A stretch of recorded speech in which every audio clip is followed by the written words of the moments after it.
हवाई जहाजों को आसमान की ऊंचाइयों पर पहुंचाने वाले जेट फ्यूल पर संकट के बादल मंडरा रहे हैं, जिसकी वजह से फ्लाइट्स कैंसिल हो रही हैं और हवाई सफर बेहिसाब महंगा होता जा रहा है। बात यहां तक पहुंची कि इंटरनेशनल एनर्जी एजेंसी को चेतावनी जारी करनी पड़ी कि यूरोप के पास बस इतना ही जेट फ्यूल बचा है जो शायद 6 हफ्तों में खत्म हो सकता है। इंटरनेशनल एयर ट्रांसपोर्ट एसोसिएशन के प्राइस मॉनिटर को माने तो होर्मुज स्ट्रेट से जहाजों की आवाजाही बाधित होने के कारण जेट फ्यूल की कीमतों ने पुराने तमाम रिकॉर्ड तोड़ दिए। इसकी वजह से अंतर्राष्ट्रीय उड़ानों पर असर पड़ा और लोगों को अपने प्लान बदलने पड़े। जेट फ्यूल का बेहिसाब महंगा होना दुनिया के अधिकतर देशों के लिए चिंता का सबब है।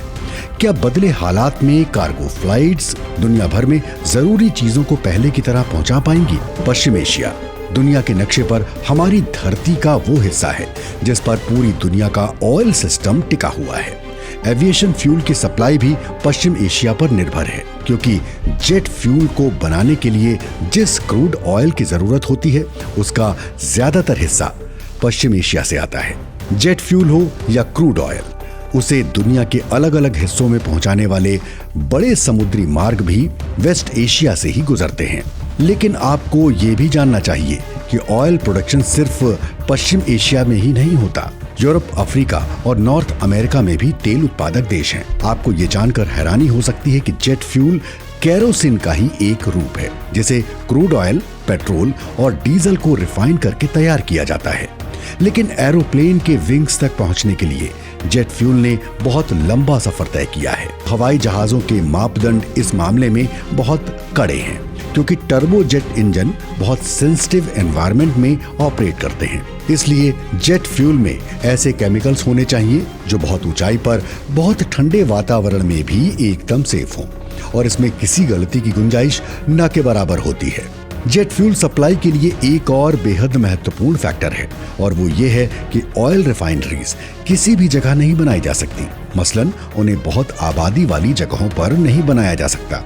इसके अलावा भी कई बातें हैं जिनका ध्यान रखे बिना रिफाइनरी नहीं बनाई जा सकती। ध्यान देने वाली बात यह भी है कि कोविड की मार और फिर यूक्रेन पर रूस की ओर से बड़े पैमाने पर हमले की वजह से यूरोप में रिफाइनरीज बंद होती रही हैं। वहीं दूसरी ओर पश्चिम एशिया और चीन ने ऑयल रिफाइनरी के लिए अपनी कैपेसिटी को लगातार बढ़ाया है।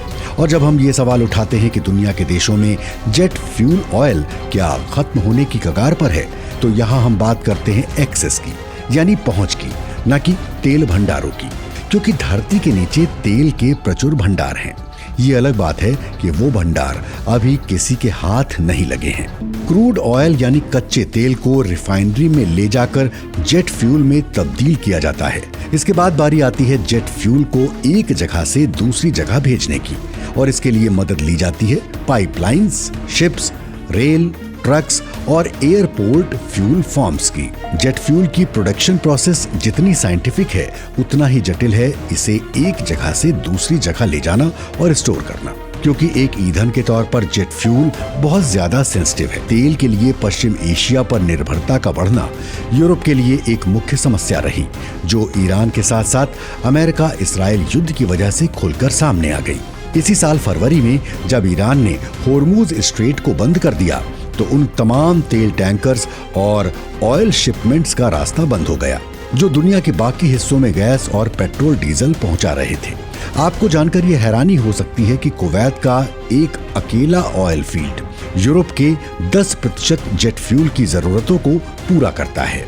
इतना ही नहीं, दक्षिण पूर्व एशिया पहुंचने वाला लगभग 1/4 क्रूड ऑयल होर्मुज स्ट्रेट से गुजरे बिना अपनी मंजिल तक नहीं पहुंच सकता। दक्षिण कोरिया और चीन जैसे कुछ देशों की रिफाइनिंग कैपेसिटी भले ही अच्छी हो, लेकिन जेट फ्यूल के लिए उन्हें भी कुवैत जैसे देशों पर निर्भर रहना होता है। हवाई यात्रा अब पहले की तरह नहीं रही। कहीं जाने से पहले महंगी टिकट के बारे में सोचना होगा, और छोटे कारोबारियों को प्लेन की जगह कार्गो और सड़क के लंबे रास्तों पर उतरना होगा।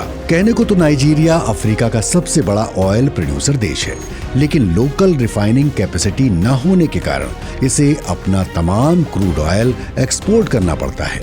और ये बात हम आपको पहले ही बता चुके हैं कि ऑयल फील्ड से रिफाइनरी की दूरी अगर ज्यादा है तो ये एक तरह से नुकसान का सौदा है। तो नाइजीरिया जैसे देश में क्या संभावनाएं हो सकती हैं? और वो कितनी व्यावहारिक हैं। नाइजीरिया की स्टेट रिफाइनरीज फिलहाल ठप हैं, लेकिन एक प्राइवेट रिफाइनरी है जिसके मालिक अलीको डेंगूटी को अफ्रीका का सबसे रईस आदमी माना जाता है। ये रिफाइनरी अभी हर दिन 6,50,000 बैरल रिफाइंड प्रोडक्ट्स प्रोड्यूस कर रही है।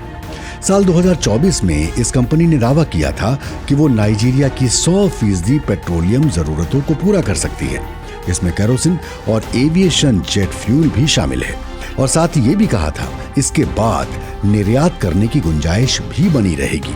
लेकिन फिलहाल ऐसा कुछ हो नहीं रहा। हम बात कर रहे हैं जेट फ्यूल की, तो जहन में ये बात भी आती है कि क्या इसका कोई विकल्प हो सकता है, क्योंकि मौजूदा संकट विकल्प तलाशने पर विवश कर रहा है। इंटरनेशनल एनर्जी एजेंसी ने कह दिया है कि मौजूदा संकट की वजह से दुनिया फॉसिल फ्यूल से दूरी बनाएगी।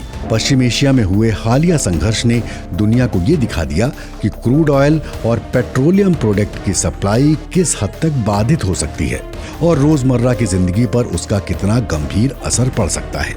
लेकिन भविष्य में दोबारा ऐसी नौबत ना आए, इसके लिए क्या कुछ विकल्प हो सकते हैं। आलोचकों का एक तर्क ये भी है कि जिस रफ्तार से एविएशन इंडस्ट्री बढ़ रही है, उसकी जरूरतों को ये फ्यूल पूरा नहीं कर पाएगा। लेकिन ये तर्क भी उतना ही दमदार है कि जिस रफ्तार से रिसर्च और टेक्नोलॉजी में प्रोग्रेस हो रही है, नामुमकिन कुछ भी नहीं। बायोमास प्रोडक्ट से सस्टेनेबल एविएशन फ्यूल बनाकर जेट फ्यूल को रिप्लेस करना रातों रात मुमकिन नहीं होगा, लेकिन विकल्प तो मौजूद हैं जो एयरलाइंस को गति दे सकते हैं और ऑयल क्राइसिस को कम कर सकते हैं।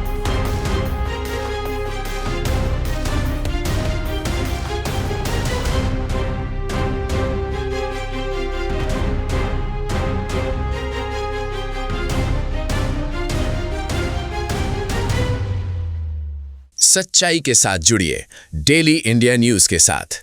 तो देर किस बात की? डेली इंडिया न्यूज अब आपके व्हाट्सएप पर भी उपलब्ध है। जुड़ना बहुत आसान है, बस सामने दिख रहे QR कोड को स्कैन करें या नीचे दिए गए लिंक पर क्लिक करें। और हाँ, चैनल को फॉलो करने के बाद बेल आइकन दबाना ना भूलें ताकि कोई भी जरूरी अपडेट मिस ना हो।